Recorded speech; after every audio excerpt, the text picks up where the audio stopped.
ये एक बड़ा मेरा फेवरेट जो है सॉल्यूशन है, इसको बोलेंगे प्राइवेट काउंसलिंग। तो एक बार सोचिए डियर फ्रेंड्स, क्या हर शरारत के पीछे सिर्फ मस्ती होती है? नहीं, कभी कभी बच्चा घर की प्रॉब्लम, बुलिंग, पीयर प्रेशर हो गया या अटेंशन सीकिंग की वजह से भी मिसबिहेव करता है। कई बार क्या होता है कि हम उसको लेबल कर देते हैं नालायक है। अगर आप 2 मिनट वन ऑन वन उससे बात कर लेते हैं तो वो आपको as a mentor, as a parent figure जो है वो देखने लग जाता है, नॉट एज अ पनिशर। वो डर आपको खत्म करना है। तो एक short one on one discussion आपके बिहेवियर का असली रीजन समझने का एक बेस्ट तरीका है। जब बच्चे को फील होता है कि टीचर जेन्युइनली उसकी बात सुन रहा है तो वो अपना एटीट्यूड चेंज कर लेते हैं टीचर्स के प्रति। इसका फायदा क्या है कि स्टूडेंट आपकी वैल्यू करेगा, ठीक है, उसे लगेगा कि टीचर उसकी बात को सुनते, वैल्यू करते हैं। दूसरा, आप उसके रूट कॉज को समझने का चांस है। आपको पता है कि मिसबिहेवियर के पीछे रीजन क्या है। हो सकता है फैमिली प्रॉब्लम है, फाइनेंशियल प्रॉब्लम है, पेरेंट्स की आपस में नहीं बन रही है, या क्लास में और कोई स्टूडेंट से वो इनसिक्योर फील करता है। और तीसरा, इससे आपका ट्रस्ट जो है बिल्ड होगा। जब आप पनिशर से मेंटोर बन जाते हो तो स्टूडेंट आपकी बात को सुनेगा और आपकी बिहेवियर, आपका उसका बिहेवियर आपके लिए जरूर चेंज होगा। अब आता है कि कैसे करनी है प्राइवेट काउंसलिंग। एक तो इसको क्लास के बीचों बीच कभी मत करना है। आपका जो फ्री पीरियड है, छुट्टी में या ब्रेक में, लंच में, जीरो पीरियड में, उसमें बुलाइए। दूसरा, अपनी टोन जो है उसको काम रखिए, पोलाइट रखिए। स्टार्टिंग में उस पर इल्जाम नहीं लगाना कि तुम तो हो ही ऐसे, तुम वैसे करते हो, ऐसे करते हो। थोड़ा दूसरी टोन से बात स्टार्ट कीजिए कि मुझे लगा तुम आज क्लास में डिस्ट्रैक्टेड थे, बेटा क्या बात थी, सब ठीक चल रहा है घर पे, ठीक है। तो इसके बाद बच्चे को बोल दीजिए, क्या पता वो खुद ही जल्दी आपसे रीजन शेयर कर दे कि भाई क्या मैटर है क्या नहीं। और अगर आपको वो बताए कि मेरी गलती हुई है या मेरे से गलती हुई है तो उसे डांटने की जगह उसको एक सजेशन दो कि अगर तुमने सीट में प्रॉब्लम हो रही है तो चलो मैं तुम्हारी सीट चेंज कर दूंगी, लेकिन तुम भी मेरे से प्रॉमिस करो कि तुम मेरी क्लास को कल डिस्टर्ब नहीं करोगे, ठीक है। और इसको एक होपफुली लाइन पर आपने इसको एंड करना है। मुझे पता है कि तुम केपेबल हो, काबिल हो, स्कोर कर सकते हो और आगे से तुम बेटर परफॉर्म करोगे मेरी क्लास में। मैं आपको कुछ रियल लाइफ एग्जांपल इस केस की कैसे केसेस में देता हूँ। एक स्टूडेंट बार बार होमवर्क कंप्लीट नहीं करता। जब प्राइवेट काउंसलिंग की गई तो पता चला कि घर में इलेक्ट्रिसिटी का इश्यू चल रहा है। हो सकता है कि वो ईद में फादर के साथ दुकान पे बैठता हो, सीजन चल रहा हो जी दिवाली का और शॉप पे नीड है बच्चे की, इसलिए वो काम नहीं कर पाया। तो टीचर ने क्या करना है, टीचर ने बात समझ के उसको दिन में एक्स्ट्रा टाइम अलाउ कर देना है, ठीक है। और एक और एग्जांपल, बच्चा क्लास में बार बार लड़ रहा है। प्राइवेट काउंसलिंग में पता चला कि वो टेंशन सीकर था, क्योंकि घर में पेरेंट बिजी थे, टाइम नहीं दे पाते, तो टीचर ने उसे क्लास मॉनिटर बना दिया। तो उसका अग्रेशन ऑटोमेटिकली कम हो गया क्योंकि उसकी एनर्जी कहीं हमने चैनलाइज कर दी, ठीक है। थर्ड एग्जांपल है कि गर्ल कंटिन्यूसली क्लास में विस्परिंग कर रही थी। जब काउंसलिंग हुई तो पता चला कि उसे मैथ के टीचर का पढ़ाया हुआ समझ ही नहीं आता, तो वो फ्रेंड से पूछती है, ठीक है। तो टीचर ने उसके लिए अलग से 5 मिनट या 10 मिनट्स की सपोर्ट क्लास जो है वो स्टार्ट कर दी। मिसबिहेवियर जो है टीचर का, बच्चे का, वो खत्म हो गया। तो फ्रेंड प्राइवेट काउंसलिंग जो है वो एक टीचर का एक सीक्रेट वेपन है।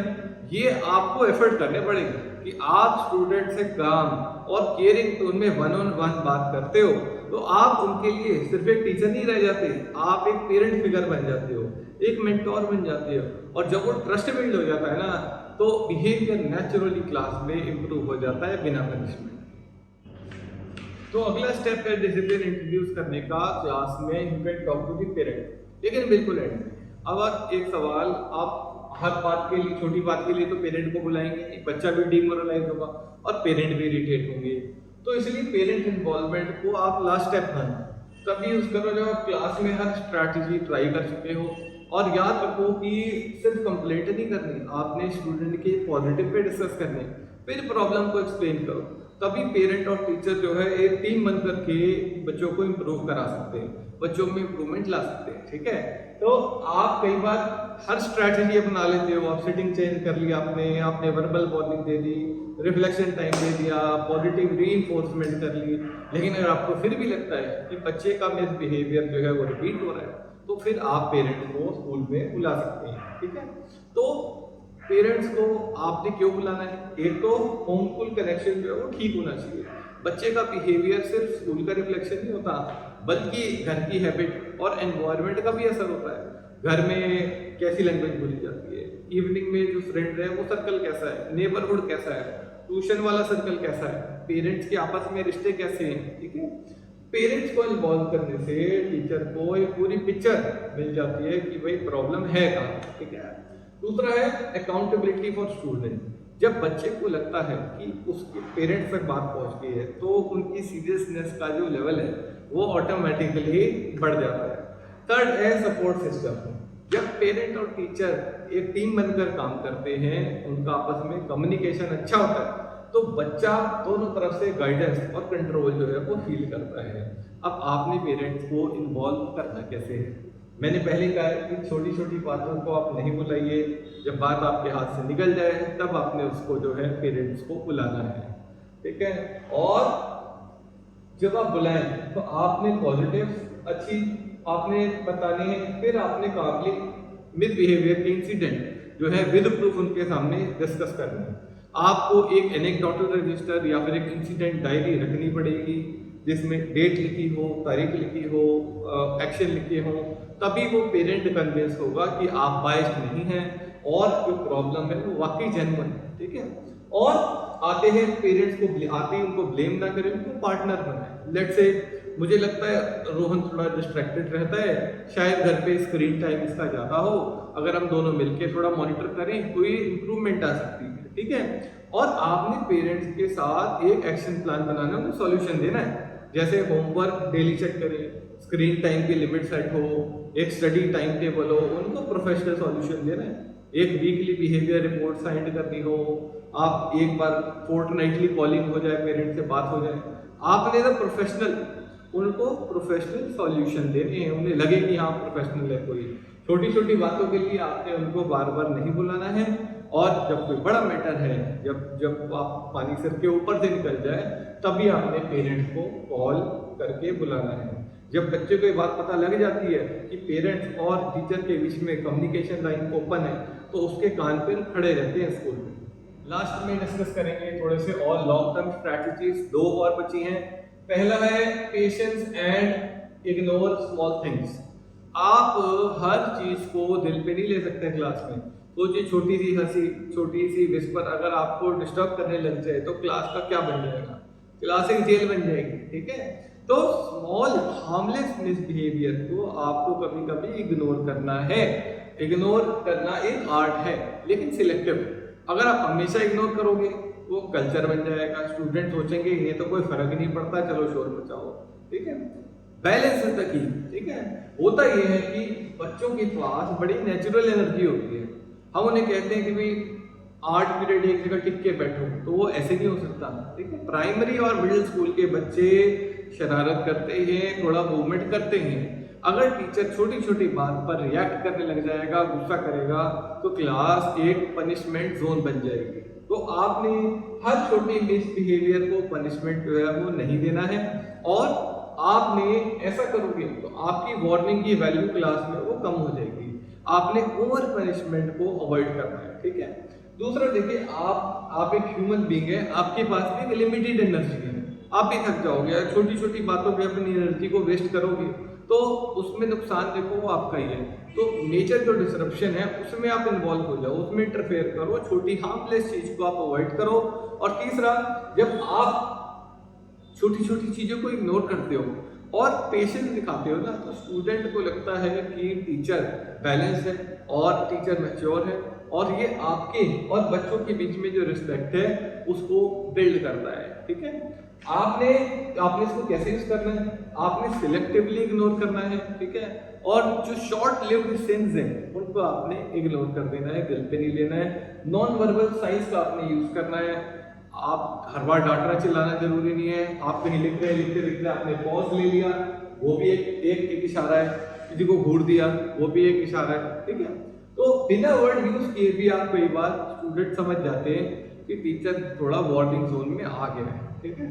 और एक थ्रेशहोल्ड क्लियर करो, स्टूडेंट्स को क्लियर हो कि छोटी छोटी चीजें तो मैडम इग्नोर कर देती हैं, लेकिन अगर हमने लक्ष्मण रेखा लांघी तो टीचर जो है वो एक्शन जो है वो लेगा जरूर, ठीक है। तो ये एक वैलिड और इफेक्टिव पॉइंट है, पर कंडीशन ये है कि टीचर इसे सिलेक्टिवली यूज करे, और हर चीज को भी इग्नोर ना करें। एक बैलेंस अप्रोच टीचर का होना बहुत जरूरी है। और लॉन्ग टर्म स्ट्रैटेजी में फ्रेंड्स लास्ट टॉपिक है एनेक्डोट्स या इंसिडेंट रजिस्टर। एक बार सोचिए कि पीटीएम में अगर आप पेरेंट को ये बात बोल दो कि रोहन बार बार ये करता है, ये करता है, वो करता है, ठीक है, तो कई पेरेंट प्रोटेक्टिव होते हैं, वो बिलीव नहीं करते, वो कहते हैं कि घर पे तो ऐसा है नहीं, ठीक है। तो अगर आप इंसिडेंट डायरी निकाल के दिखाओगे जिसमें डेट हो, एक्शन हो, स्टूडेंट के खुद के साइन हो, तो पेरेंट इंस्टेंटली सीरियस हो जाता है और उनके पास कोई एक्सक्यूज नहीं होता उसे ना मानने का। तो ये डायरी एक प्रोफेशनल टूल है जो आपको फेयर और ट्रांसपेरेंट बनाता है और एक बहुत ही इंपॉर्टेंट ये स्ट्रैटेजी है, ठीक है, इसको कहते हैं इंसिडेंट डायरी या एनेक्डोटल रजिस्टर इसको बोलते हैं। तो इसका क्या काम है, आपकी क्लास में जो भी मेजर इनडिसिप्लिन के केसेस होते हैं, ठीक है, उनको आप शॉर्ट नोट्स इसमें रजिस्टर कर सकते हैं। प्रॉपर डॉक्यूमेंटेड रिकॉर्ड होता है, इसमें हर चीज आप नोट कर सकते हैं। आप इसको कैसे मेंटेन करें, जब भी स्टूडेंट मिसबिहेव करे, जैसे लड़ाई करे, रिपीटेडली होमवर्क ना करे, लैंग्वेज खराब हो, डिस्टर्ब करे, तो आप उनसे उस दिन की एंट्री नोट लिखवाइए, ठीक है, डेट ये है और इसने ये काम जो है क्लास में किया, ठीक है, उसमें मॉनिटर के साइन करवाइए, टीचर के साइन हो जाए और स्टूडेंट के खुद के साइन हो जाए। तो ये उनके लिए एक रिफ्लेक्शन है कि उनका जो इंसिडेंट है वो नोट हो रहा है। तो पीटीएम में आप ये डायरी पेरेंट्स को दिखा सकते हैं, जिससे पेरेंट को क्लियर एक प्रूफ मिलता है कि मिसबिहेवियर एक वन टाइम एक्टिविटी नहीं थी, हमारे बच्चे का जो पैटर्न जो है वो ये है। तो इसको पेरेंट भी डिनाई नहीं कर सकता, ठीक है। और कोई भी सीरियस केस होता है जिसमें प्रिंसिपल या कोऑर्डिनेटर को इन्वॉल्व करना होता है, तो आपके पास एक रेडीमेड डॉक्यूमेंट या एविडेंस होता है और ये आपकी प्रोफेशनलिज्म और फेयरनेस को दिखाता है कि आप प्रोफेशनल हो, ठीक है। अब इसका फायदा क्या है, पहला फायदा क्या है कि ट्रांसपेरेंसी रहती है, आपके पास प्रूफ है।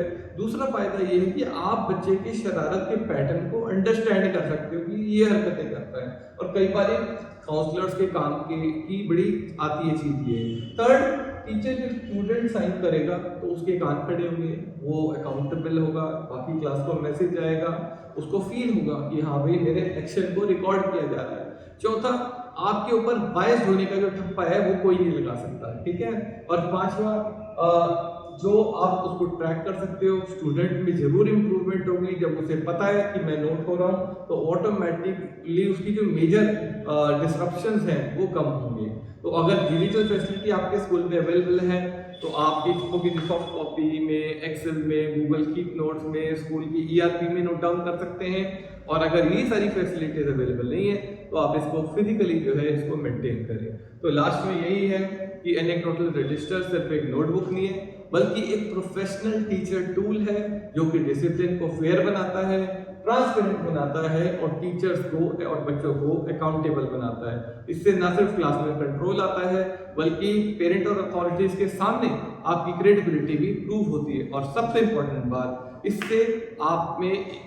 इसमें आपने पॉजिटिव एस्पेक्ट भी बच्चों के जरूर भरने हैं, ये कोई एक एफआईआर रिपोर्ट नहीं है। तो आप पॉजिटिव इंसिडेंट भी कोई मेजर है तो वो भी आप जरूर इसमें आप नोट करेंगे। तो फ्रेंड्स, तो दोस्तों, आज मैंने आपको बताया 11 स्ट्रैटेजी जो मेरे 15 साल की टीचिंग करियर में मैंने टेस्ट की है, आजमाई है। मेरा आपसे एक सवाल है, आप सबसे पहले अपनी क्लास में कौन सी स्ट्रैटेजी ट्राई करेंगे? और जो मैंने बताई उनमें कुछ प्रिवेंटिव है, कुछ सपोर्टिव है, कुछ करेक्टिव हैं। इनके अलावा भी अगर आप कोई स्ट्रैटेजी अपनी क्लास में यूज़ करते हैं तो प्लीज़ कमेंट्स में ज़रूर बताइए, अपने एक्सपीरियंस मेरे साथ शेयर कीजिए। और लास्ट में मैं यही कहूँगा कि याद रखिए कि डिसिप्लिन एक दिन का रिजल्ट जो है वो नहीं है, ये एक बड़ी लंबी प्रोसेस है जो आपको पेशेंस, कंसिस्टेंसी और स्मॉल स्ट्रैटेजी से बिल्ड होती है। अगर आप इन पॉइंट्स को अप्लाई करते हो क्लासेस में तो आपकी क्लास पीसफुल होगी, आपका लर्निंग एनवायरनमेंट जो है वो पॉजिटिव होगा और बच्चे आपके साथ सीखने में हमेशा हमेशा एंजॉय करेंगे। तो फ्रेंड्स, मैं हूँ यशमी सिंह। अगर आपको ये वीडियो पसंद आई तो प्लीज़ लाइक, शेयर और सब्सक्राइब जरूर कीजिए। Thank you so much.